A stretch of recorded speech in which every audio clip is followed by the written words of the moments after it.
Good morning students. आज शुरू करेंगे हम अपने व्याकरण को। व्याकरण वैभव ये आपकी बुक है क्लास 4 की। तो चलिए शुरू करते हैं हम अपना पहला पाठ। पहला पाठ है आपका हमारी भाषा।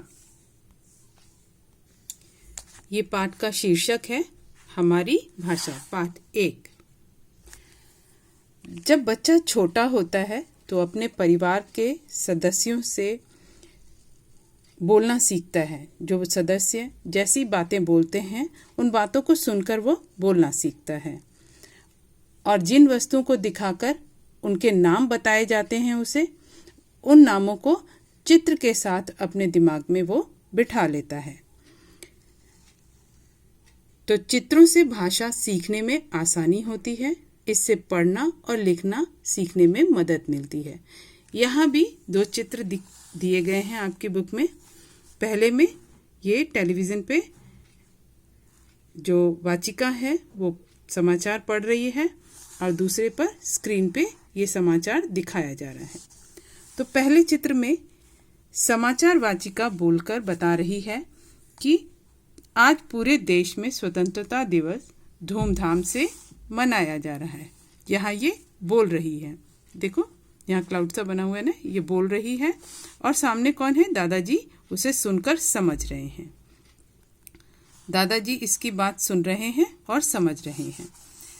दूसरे चित्र में वही बात टीवी स्क्रीन पर लिखकर बताई जा रही है। यहाँ पर लिखकर बताया जा रहा है कि आज पूरे देश में स्वतंत्रता दिवस धूमधाम से मनाया जा रहा है।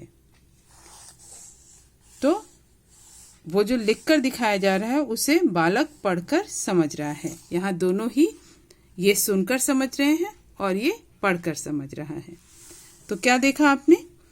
अपने मन के भावों को प्रकट करने के लिए हम बोलने और लिखने के साधन का प्रयोग करते हैं।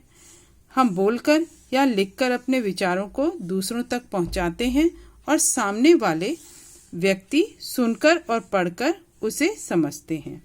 इसे ही क्या कहते हैं? भाषा कहते हैं। जब हम अपने विचारों को दूसरों तक बोलकर या लिखकर पहुंचाते हैं और सामने वाले व्यक्ति जो है उसे सुनकर और पढ़कर समझते हैं, तो उसी को हम भाषा कहते हैं।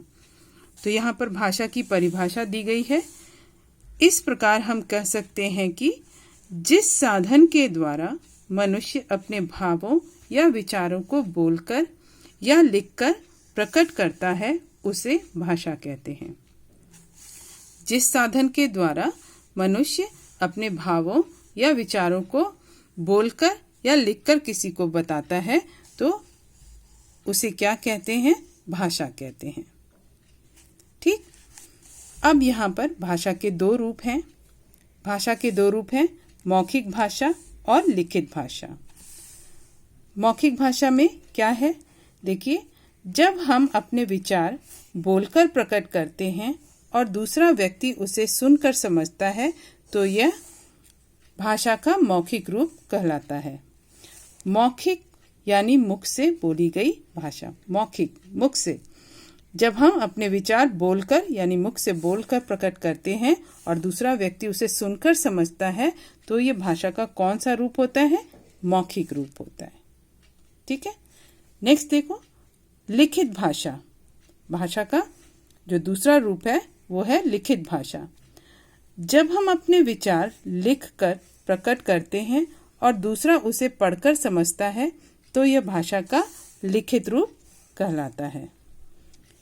जब अपने विचारों को हम लिखकर किसी के सामने प्रकट करते हैं या बताते हैं और दूसरा उसे पढ़कर समझ जाता है तो यह भाषा का कौन सा रूप कहलाता है?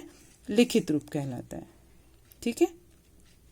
लेकिन जब भाषा नहीं थी तब किस भाषा का प्रयोग किया जाता था? चलिए यहाँ जानते हैं।